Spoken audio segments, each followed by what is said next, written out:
This Main Street landmark is like an onion, just layers of buildings. 5 of them make up the complex, layers of history and layers of innovation. Trico had been here since 1948. They purchased the building, which was originally built by Ford. Trico became a household name by inventing the windshield wiper at its previous location in 1917. That was 2 years after Henry Ford opened this Main Street assembly plant. He produced more than 600,000 Model Ts right here on Main Street. Tri-Main President Matthew Wolf's father bought the complex in 1989 to create a new future. But since then, Matt has heard plenty of stories of its past. One of the stories is that Ford had looked at setting up his operation here in Buffalo instead of Dearborn, but asked the city of Buffalo to build him a water treatment plant. And Buffalo said no, and Dearborn said yes.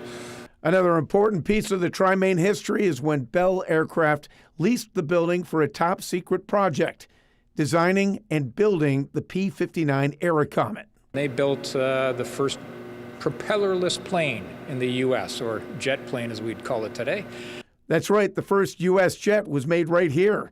Then there are the other stories that have been told, which are just that, stories, like the mistaken notion surrounding these storage sheds on the roof, which seem to help the factory blend into the neighborhood when seen from above. We do get quite a few calls, and I see lots online keeping this going, that the roof huts were actually built during wartime for the Germans to be fooled.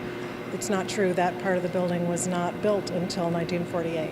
Anne DeRoche is the building's tenant coordinator. So in a way, she's coordinating the building's future, one that's an eclectic collection of businesses, many of them focusing on creativity, innovation, and education. We have tenants that have been here over 30 years, which speaks to just how much people enjoy being in this building. There's a lot of good history here, and then there's a lot of innovation going on today.